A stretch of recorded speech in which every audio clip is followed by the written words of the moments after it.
Hello there, HQCs. It's Monday Fun Day, and what could be more fun than a blizzard beating its way through a city near you? Such a joy battling this bleak weather. But here's what's neat. We're about to turn up the heat, get you all warm and toasty. It's Cyber Monday, by the way, ladies and gents. Don't know about you, but I think it's pretty amazing that Marvel has given Wolverine's little-known nemesis his own day. So much excitement around it, too, so much buzz.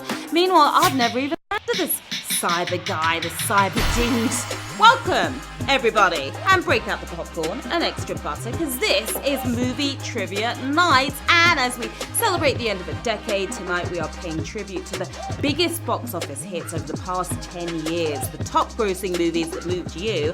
What's your favourite film of the decade? Do you think The Incredibles 2 lived up to its name? Did The Force awaken you? Did you fall for the Fallen Kingdom?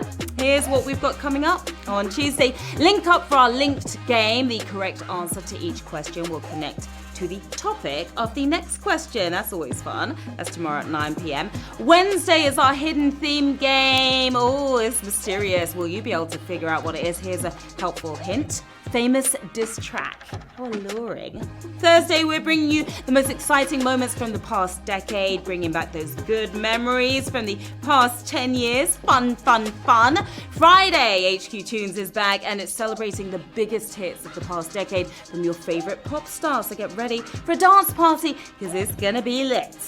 Then Saturday, Smarter Day, and this week the theme is holiday traditions. Brainiacs is your time to shine like a shining star. And Sunday, I hope you love the movie Elf, because the whole game is dedicated to it. Yeah, there we go. You'll be green with envy like that guy if you don't win that one. All right, Will. Now tonight we've got 15 questions for you. You're playing for money, points, and bragging rights. Triple the pleasure. Triple.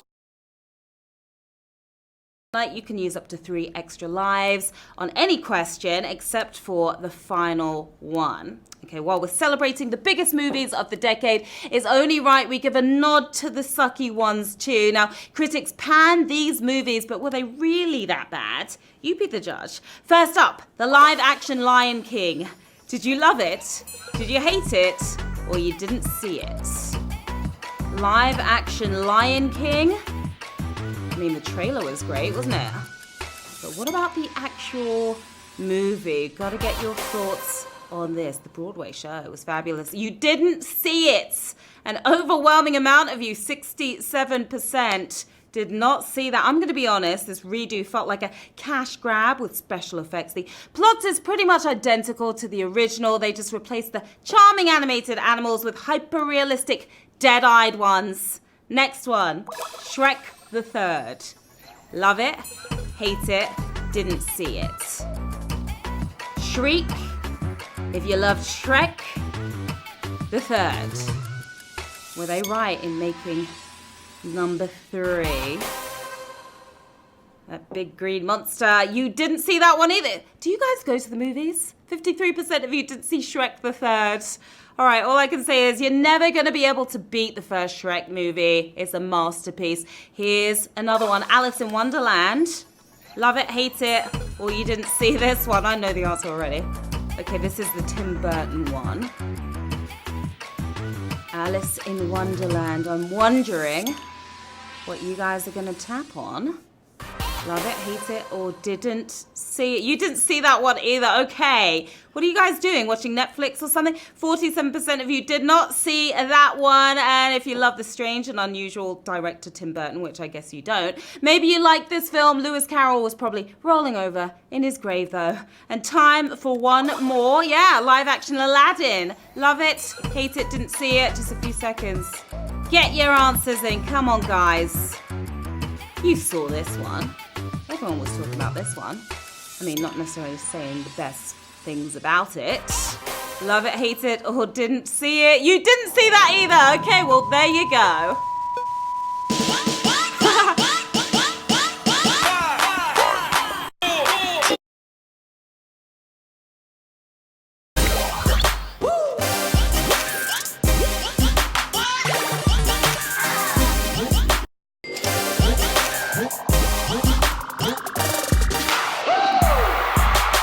You missed Will Smith looking like a blueberry That's all you missed. All right, players, take your seats. The ads are over and the movie is about to begin. Here we go with Q1. What character sings Let It Go? Queen Elsa, Darth Vader, or Jared Leto's Joker? Hold on to this one tightly, guys. Let it go, let it go. If you went for Jared Leto's Joker, you're more of a Joker than he is. It's Queen Elsa. We're bowing down to 94,000 of you. Yeah, we're talking one of the biggest soundtrack hits in history. The wickedly talented Adele Dazeem sang the mega hit Let It Go as Queen Elsa in Frozen. Q2. Black Panther chiefly takes place in what fictional land? Wakanda, Belgravia, New Connecticut. Gotta be stealthy about this one. This is a good movie, isn't it?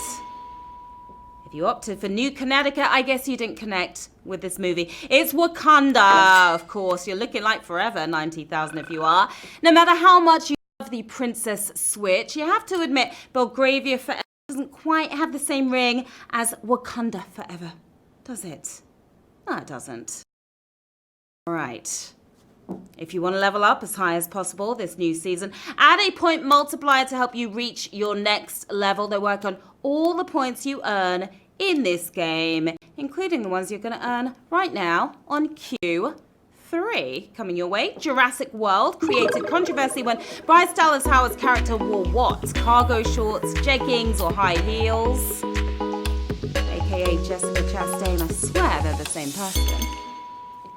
Unsightly jeggings would certainly be cause for controversy, but it was actually high heels. You remember that? Oh, a lot of you don't. That was a brutal question. 57,000 if you got it right. Some critics found it unfair that Bryce's character spent the entire movie escaping dinosaurs while teetering around in heels, but looks like she was onto something.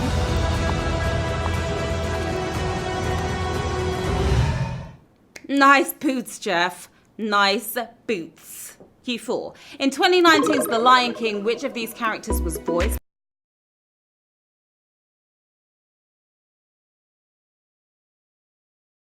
movie that you didn't see?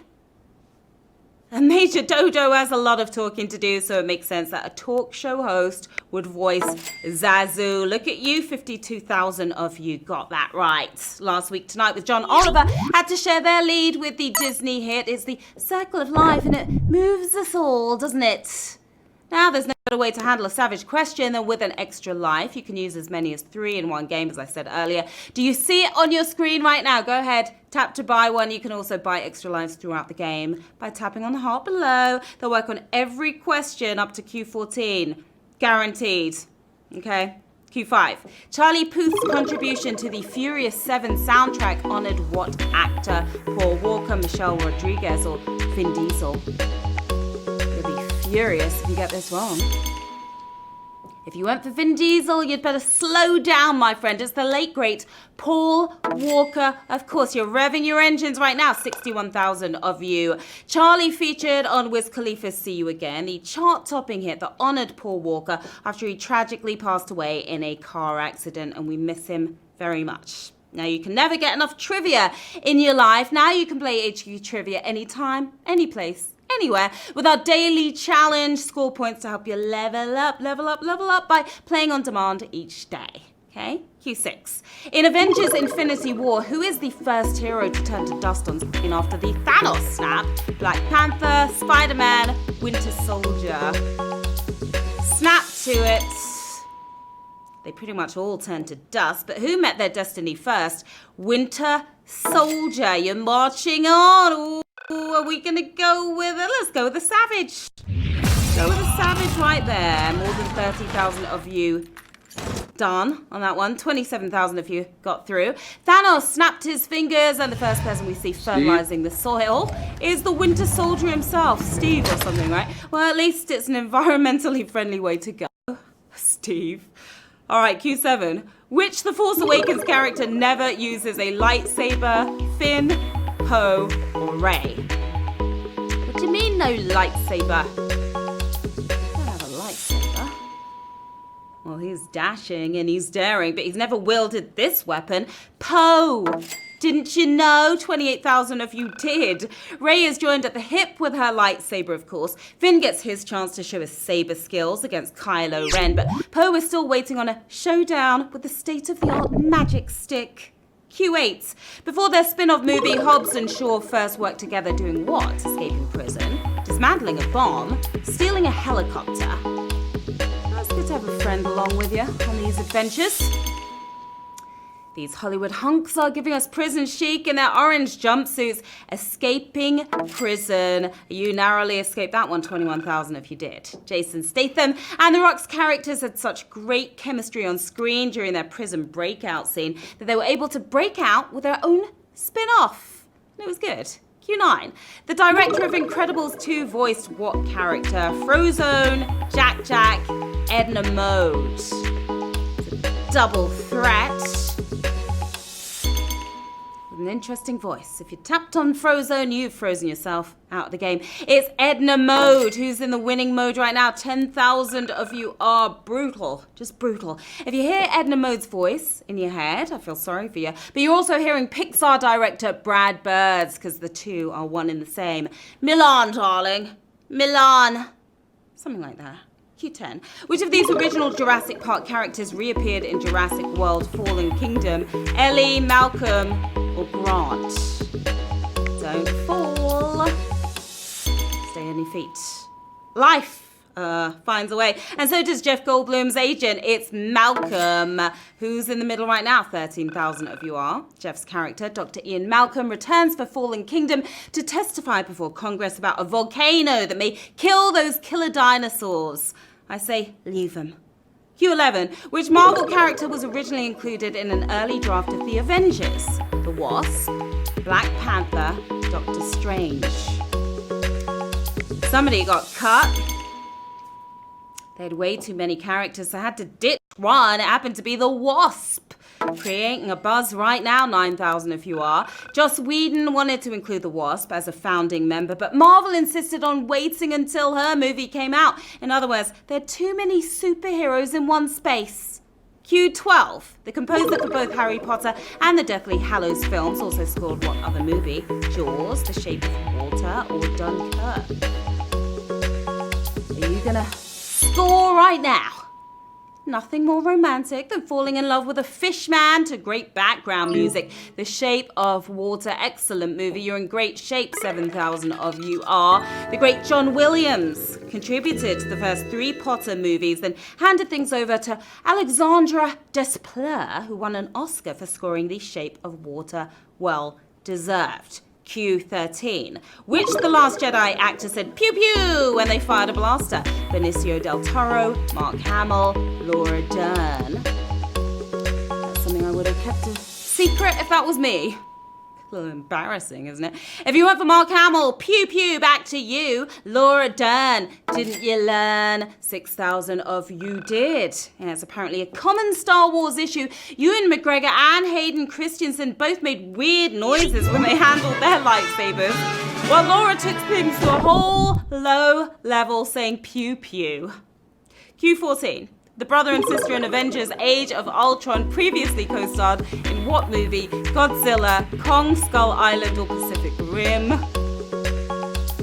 Gotta get the ultra answer. If you went for Kong Skull Island, you're as bad as that movie was, and it was real bad. Godzilla is the answer. Breaking bridges right now, 4,540 of you. Turns out Quicksilver and the Scarlet Witch go way back. Aaron Taylor-Johnson and Elizabeth Olsen co-starred in 2014's Godzilla before hopping on the Marvel train. All aboard, choo-choo, because we are heading into the final scene with 4,540 players still in the game. Almost 3,000 using extra lives to get back in. $1,000 in the bag. Who's going to be a big winner tonight? Q15. The lyrics to a song in Beauty and the Beast contain a quote from what Shakespeare play? Romeo and Juliet, Macbeth, Hamlet. It's a beast of a question, isn't it?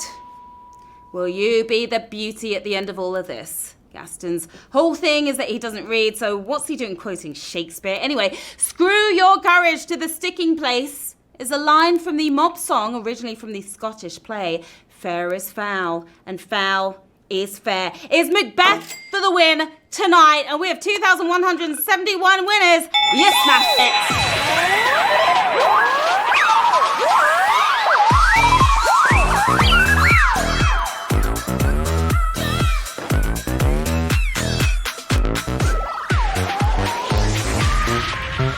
Congratulations to our 2,171 winners tonight. You know your movies. You're probably the ones who actually saw those movies in the beginning, right? 46 cents you are taking home with you tonight. Eileen 234, looking like a nice horsey right there. We've got Bilan 002. Maybe you're some sort of secret agent, are you? Evan Gatto, you got all the way to the end. Be Water, you could probably buy a bottle of water, maybe half a bottle with that cash right there. Well done to all of you guys, 2,171 winners tonight. All right, well, congratulations, guys. That was a blockbuster of a game. You came, you played, you slayed. I'm Sharon Carpenter. Here's where you can find me. Hit me on the socials, stop by, say hi, don't be shy. We're back tomorrow with way more fun and games, so don't miss any of the action. Until then, have a great rest of your night. See you soon.